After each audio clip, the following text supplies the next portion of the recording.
Buenas tardes, bienvenidos a Enfoque Semanal, el programa de Sintraemdes Pereira.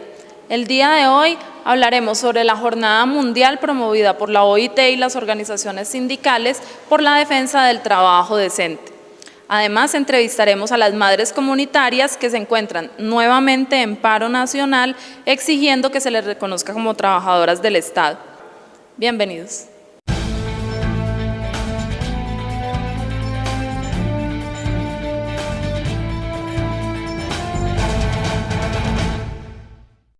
Dentro de los principios de la Organización Internacional del Trabajo aparece una categoría, el trabajo decente. Este trabajo decente fue impulsado mundialmente en una tarea el 7 de octubre y aquí en Colombia las 3 centrales obreras hicieron la realización de diferentes actividades, principalmente en las ciudades capitales, donde llamaron a todos los sindicalizados, pero también a los trabajadores, a dirigirse hacia el Ministerio del Trabajo para exigir el cumplimiento del trabajo decente, pero más aún, trabajo digno para las y los colombianos. Para hablar de este tema nos acompañan 2 de los sindicalistas de esta región, que son el presidente de la CUT, Juan Carlos Cardona, y a mi otro lado está William Gaviria, presidente de la UNEP, la Unión de Empleados Bancarios. Entonces, este tema tiene 2 apartes. Primero, diferenciar qué es trabajo decente, qué es trabajo digno, mirar cómo están las cifras y cuáles son las posiciones que hay desde los diferentes sectores sindicales. Juan Carlos, una vez más, bienvenido a Enfoque Semanal. Luisa, muchas gracias a ustedes por esta oportunidad. Bueno, y a usted también, William. Muchas gracias por acompañarnos otra vez en este programa. Muchas gracias a ustedes y muy buenas tardes. Bueno, ahora entremos en materia. Juan Carlos, ¿este trabajo decente a qué hace referencia? Bueno, a partir de los principios postulados de la OIT, el trabajo decente se refiere a oportunidades e igualdad en materia laboral para el sector de los trabajadores, al respeto por las garantías y derechos fundamentales de los trabajadores. Es a eso, respeto fundamental, libertades, condiciones dignas de trabajo. Respecto a las condiciones dignas, pero nos referimos a que la dignidad humana es un principio fundamental incluido en la Carta de Derechos Humanos y que el trabajo decente obedece a esas garantías fundamentales de respeto y de libertad. Dentro de estas garantías que está promoviendo la OIT también está el derecho a sindicalizarse, a que los trabajadores puedan hacer negociación colectiva. Esto aparentemente se ve muy democrático. ¿Estos principios son defendidos al pie de la letra por el sindicalismo o tienen algún bemol frente a las interpretaciones que ustedes hacen? El sindicalismo defiende los principios postulados de la OIT. Respecto al derecho a asociación y sindicalización, pues es una obligación defenderlo. Si bien es cierto, existen posiciones al respecto, el sindicalismo clasista es el sindicalismo que defiende el derecho a asociación y sindicalización como derecho humano y como garantía fundamental. Bueno, ¿qué otros principios abarca esta categoría del trabajo decente?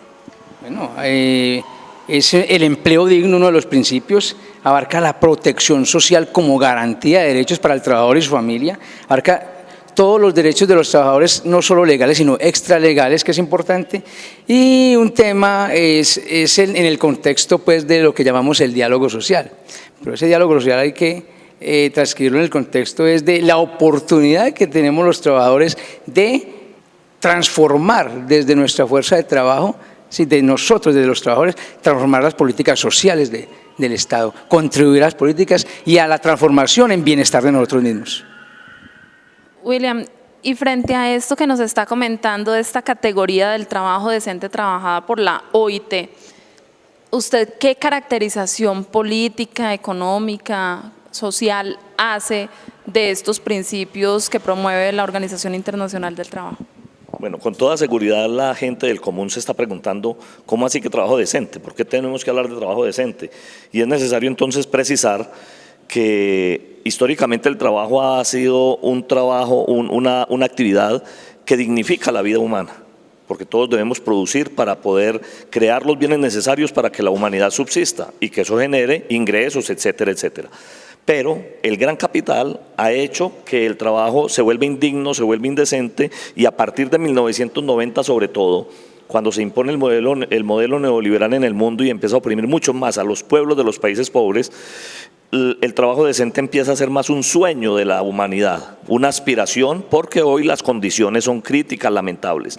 Entonces, es por eso que a partir de 1999, de tanto los pueblos luchar y luchar, la OIT, que es una organización también que tiene sus bemoles, ya aceptó que se necesita luchar por el trabajo decente y lo categorizó. Es como lo primero que hay que precisar.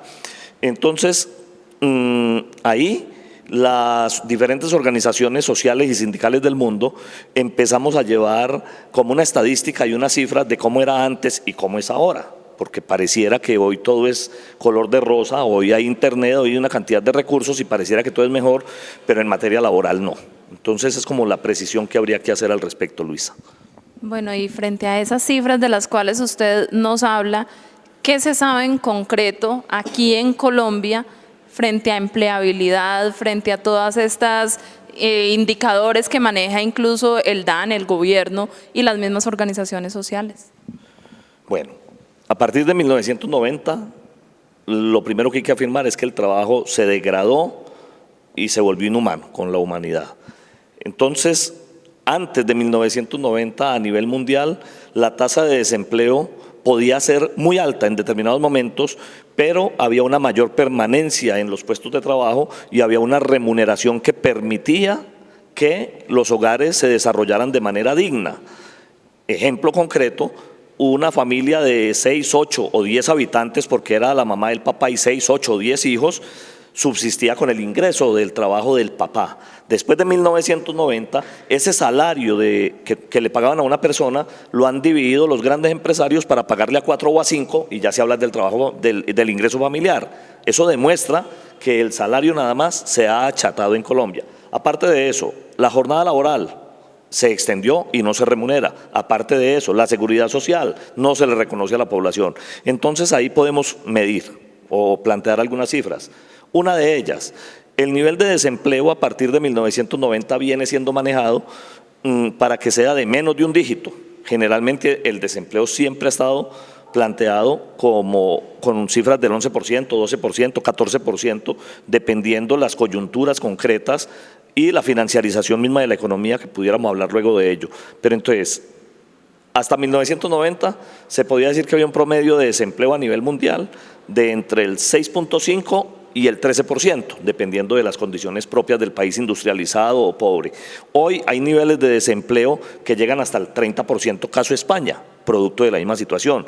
¿Eso qué quiere decir? Que además de que el empleo ha degradado el desarrollo digno de la humanidad por el ingreso, también se ha degradado porque la gente hoy no consigue empleo. 2, las mujeres, a pesar de que antes no tenían la posibilidad laboral, porque había una formación académica y había otra cultura en este sentido, hoy en día las mujeres están sufriendo condiciones o circunstancias lamentables en el trabajo, porque en un altísimo porcentaje son contratadas con menores salarios y con menores garantías.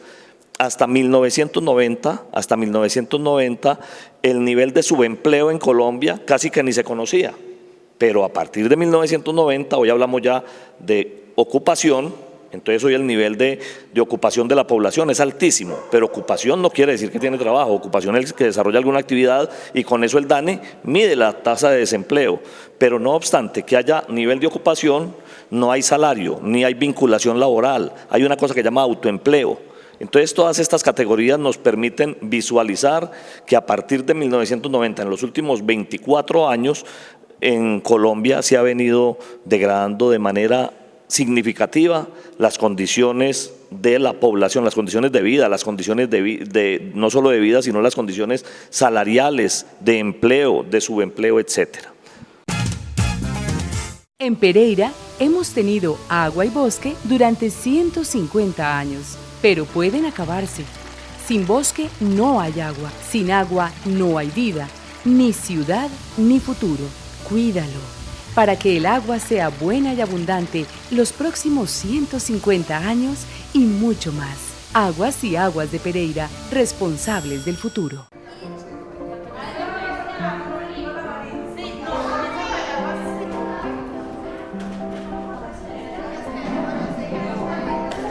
Una de las propuestas de responsabilidad social de la empresa de energía de Pereira es el Club Mujeres de la Energía, a través de su proyecto de economía familiar.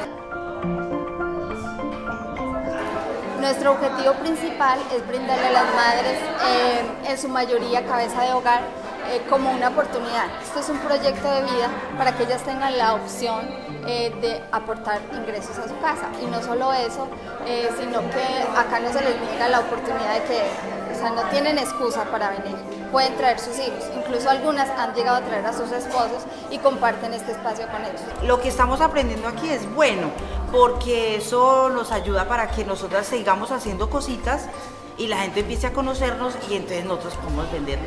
Le doy las gracias a la empresa de energía de Pereira por este proyecto, porque con este proyecto puedo ayudarle a mi esposo económicamente para el sostenimiento del hogar.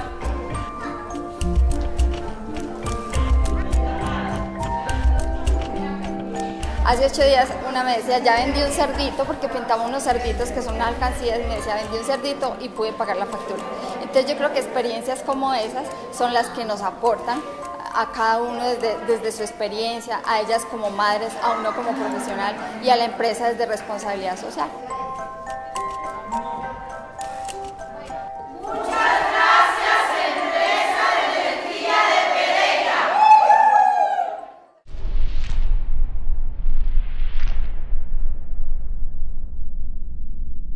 No podemos vivir sin agua. Cuidémosla.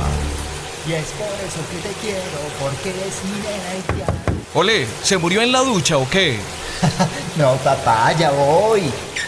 El agua es vida. Cuidémosla. Seamos responsables con las futuras generaciones. Aguas y Aguas de Pereira. Frente a esta definición de trabajo decente, ¿existe conceptualmente alguna diferencia con trabajo digno? Claro, es que el sueño del trabajo decente involucra también las condiciones de trabajo digno. El que no tiene trabajo digno, mucho menos va a tener trabajo decente. Entonces, la categoría trabajo decente involucra que la población tenga condiciones dignas de remuneración, de descanso, de reconocimiento social, de inclusión sindical, etcétera, etcétera. Porque los trabajadores pueden tener un trabajo decente y tener una remuneración aceptable, pero no pueden hablar, no pueden protestar, eso es indigno en una sociedad. Entonces, voy a referirme aquí como a manera gráfica para no hacer tan ladrillo de pronto mi exposición.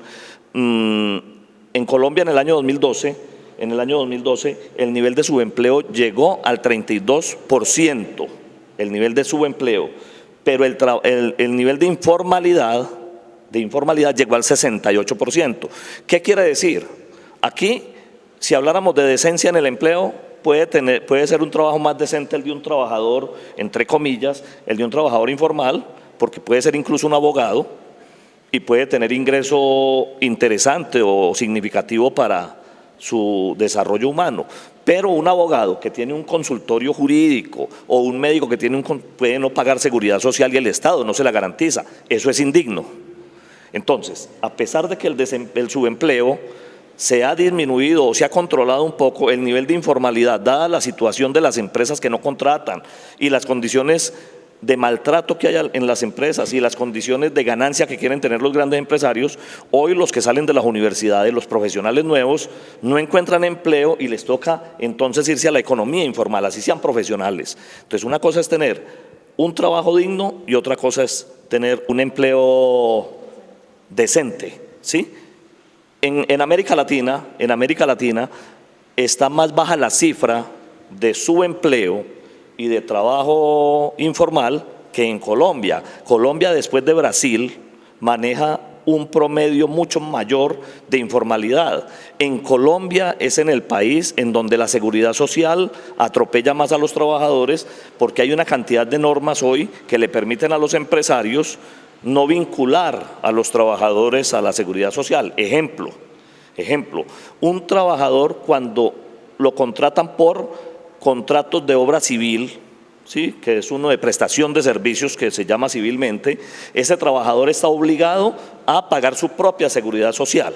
Entonces, cuando cualquiera de nosotros contratamos en nuestras casas a un obrero para que nos coloque el techo de la casa, pues primero no tenemos el salario para garantizarle el pago de la seguridad social al señor que contratamos, pero mucho menos él va a tener para hacerlo. Entonces, en la realidad, aunque la ley exige que el trabajador informal se pague su propia seguridad social, eso no ocurre, eso es indigno y es un trabajo indecente por ende.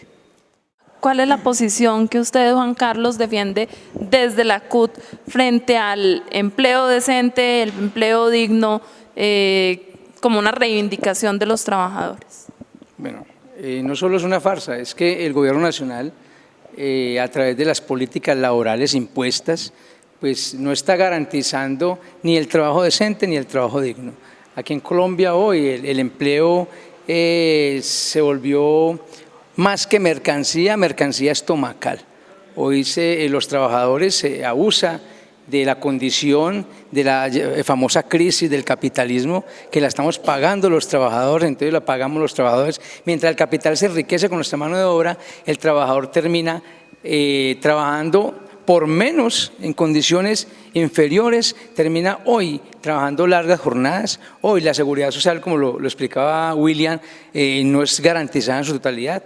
Y además, pues hay muestras suficientes que desde la ley 50 del 90, el Gobierno Nacional empezó a precarizar el empleo en este país.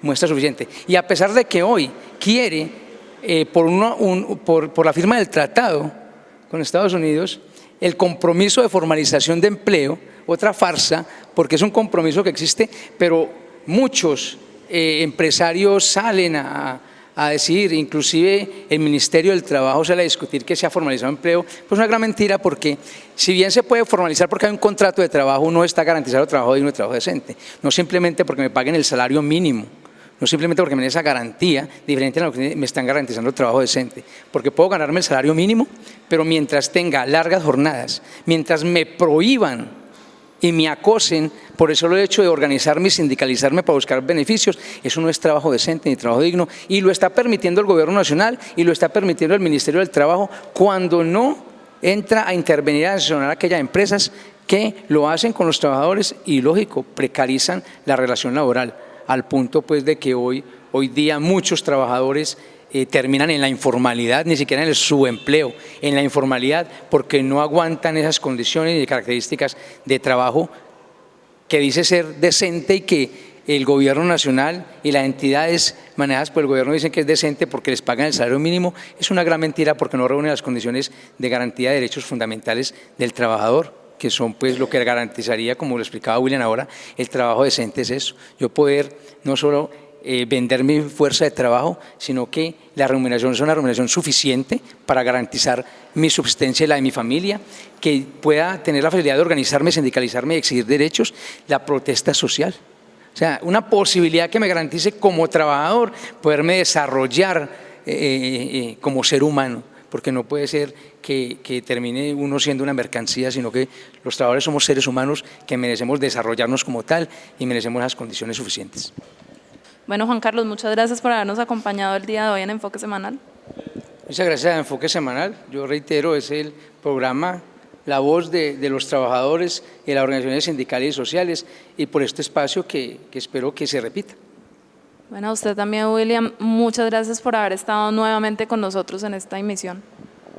Muy amables ustedes, creo que es un espacio que no se puede dejar perder porque es un esfuerzo que hace Sintraendes, que hace el movimiento sindical, no es tan fácil, pero tenemos que tratar de construir espacios como este para seguir informando bien a los trabajadores y a la opinión pública. Muchas gracias.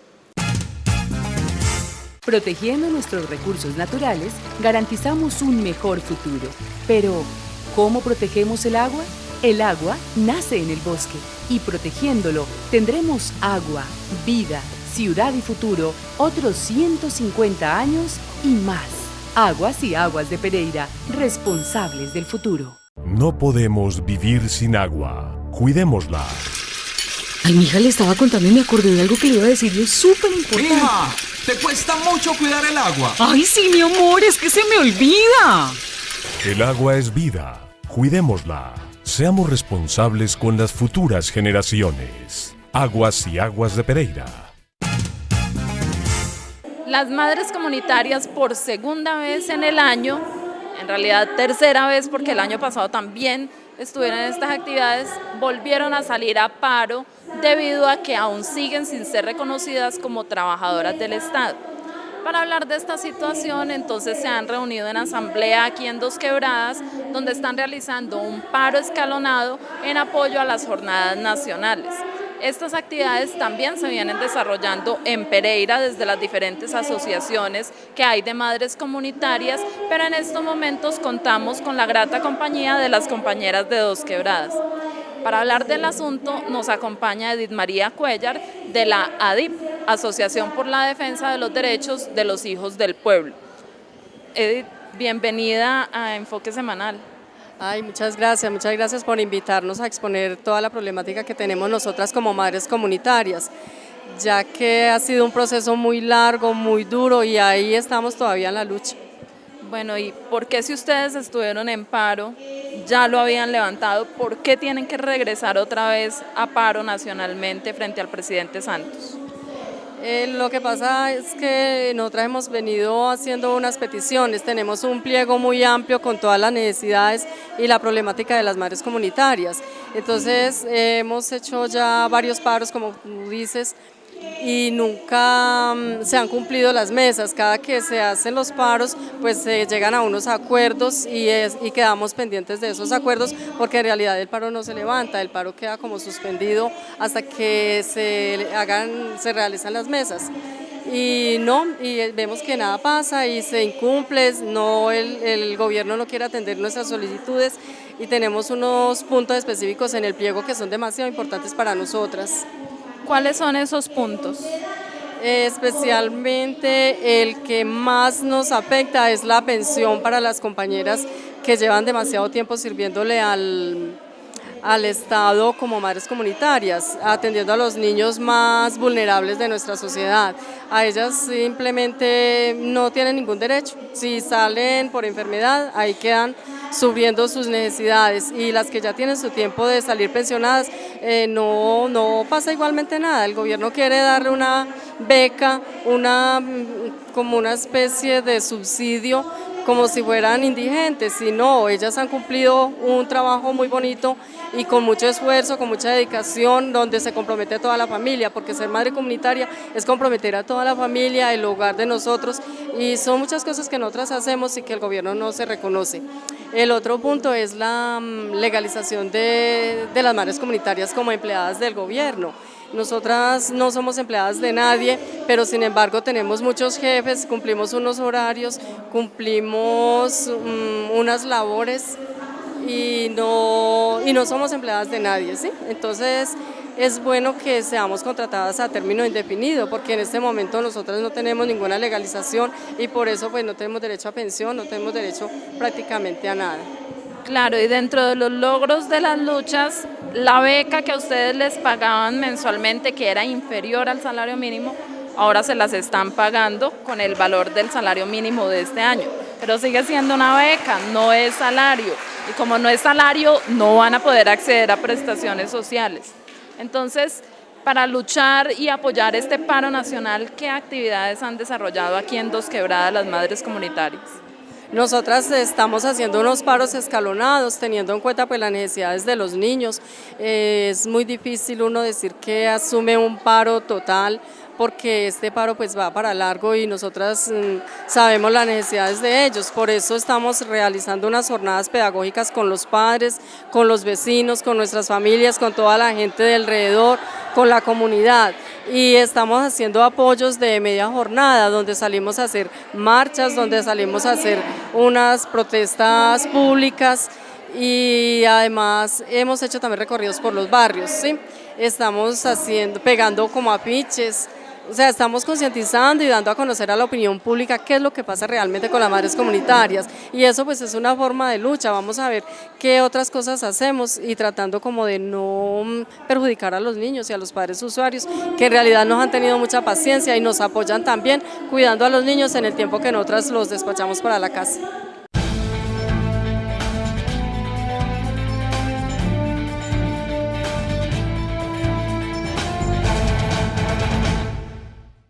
Hasta aquí Enfoque Semanal. Agradecemos su compañía y les recordamos que si tienen alguna denuncia para presentar en su comunidad, se pueden comunicar a nuestras líneas telefónicas que aparecen en pantalla, 336-6044 y 336-6740. Hasta una próxima emisión.